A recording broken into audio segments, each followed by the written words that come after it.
ఇక అవని సుజాత ఇద్దరు కూడా ముక్కు పుడక కనిపించకపోవడంతో వేదవతి ఇంట్లో వాళ్ళని అనుమానిస్తూ అక్కడికి వచ్చి అడగటంతో అందరూ షాక్ అయిపోతూ, అయినా మీరు మాలో ఎవరిని అనుమానిస్తున్నారు, సైలెంట్ గా ఉన్నారేంటి చెప్పండి అని శౌర్య అడుగుతూ ఉంటుంది. ఇక అంతలో నిహారిక కిట్టు ఇద్దరు చాలా టెన్షన్ పడుతూ ఉంటారు. ఇక అవని మాత్రం కృష్ణ బావ ముక్కు పుడకని దొంగదానం చేసింది కృష్ణ బావనే అని అవని చెప్పగానే అందరూ షాక్ అయిపోతూ, నా కొడుకు మీద నింద వేశావంటే చంపుతాను అని వేదవతి వార్నింగ్ ఇస్తూ ఉండగా, నిరూపణ అయితే నీ కొడుకుని చంపుతావా అని సుజాత అడుగుతూ ఉంటుంది.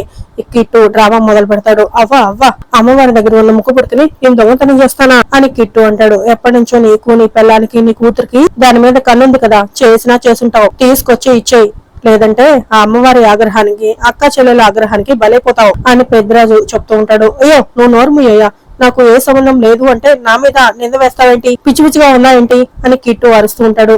కృష్ణ దొంగతనం చేశాడు అనడానికి ఆధారం ఏదైనా ఉందా అమ్మా, సాక్ష్యం ఏంటి అని ప్రసాదరావు అడుగుతుంటాడు. అది కరెక్ట్ గా అడిగావు నాన్న, ఆధారం లేకుండా ఎలా పడితే అలా వాక్కండి, చూపించండి అని కిట్టు అడుగుతూ ఉంటాడు. ఇక వెంటనే అవని కిట్టు మెడలో ఉండే లాకెట్ ఒకటి చూపిస్తూ సరిపోతుంది ఆధారం అని అడుగుతుండగా కిట్టు నిహారిక ఇద్దరు ఒకసారిగా షాక్ అవుతూ ఉంటారు. ఇక శౌర్య మాత్రం ఇది కృష్ణది అని అంటూ ఉంటుంది. కృష్ణ బావ మెడలో ఉన్న ఈ లాకెట్ ఆధారం, దొంగతనం చూసిన ఆ అమ్మవారే సాక్ష్యం, ఇది మా లాన్లో దొరికింది, అంటే రాత్రి మా ఇంటికి వచ్చాడు, ముక్కు పుడకని దొంగతనం చేశాడు, ఇందులో ఎటువంటి అనుమానాలు ఏం లేవు అని అవని సుజాత చెప్తూ ఉంటారు. ఇక దాంతో ప్రసాదరావు ఆధారం దొరికింది కాబట్టి నిన్ను అడక్క తప్పట్లేదురా, ముక్కు పుడక నువ్వు తీసావా అని ప్రసాదరావు అడుగుతుంటాడు. లేదురానా అని కిట్టు చెప్తూ ఉండగా, నువ్వు ఆ ఇంటికి వెళ్ళావా అడుగుతుంది. నిన్నరా, నిజం చెప్పు, నా దగ్గర అబద్ధం చెప్తే తర్వాత ఎలా ఉంటుందో నీకు తెలియదు కాదు అని వేదవతి గట్టిగా నిలదీస్తూ ఉంటుంది.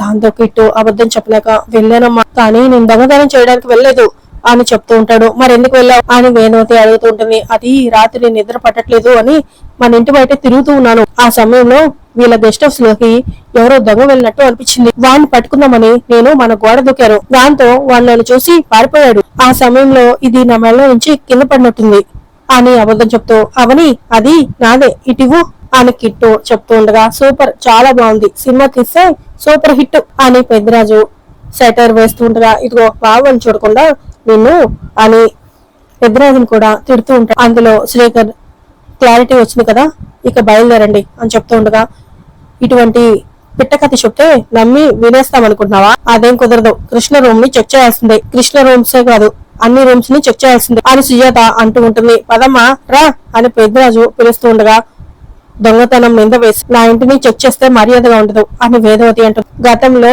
అనుమానాలతో నువ్వు మమ్మల్ని చెక్ చేస్తుంది ఏమీ లేదా, ఇప్పుడు మీరేమైనా అతిథులా, అమ్మవారు ముక్కు పుడక మీ ఇంటికి రావాలని తెగ ప్రయత్నించి చివరికి ఇటువంటి దారిని ఎంచుకుంటారా అని సుజాత అడుగుతూ ఉంటుంది. మేము ఏదైనా ఎదురుగా తేల్చుకుంటాం, అడ్డమైన దారిలో మాకు అవసరం లేదు, అడ్డమైన మాటలు మాట్లాడకండి అని వేదవతి అరుస్తూ. ఇక శేఖర్ అన్నయ్య, నువ్వు ఆ ఇంటికి వెళ్ళటం వల్ల ఎటువంటి మాటలు పడాల్సి వస్తుందో చూడు అని అరుస్తూ ఉండగా, అరే ఇందులో నా తప్పేం లేదురా అని కిట్టు అంటాడు. అవని ఇక వేదతో మాటలు అనవసరం, వెళ్లి చెక్ చేద్దాం పదా అని సుజాత పిలుస్తుండగా, అవని లాకెట్ అని కిట్టు అడుగుతుండగా, అవని కిట్టు మొహాన లాకెట్ విసిరికొట్టి ఇక అవని సుజాత వేదవతి ఇంట్లో చెక్ చేయడానికి వెళ్తూ ఉంటారు.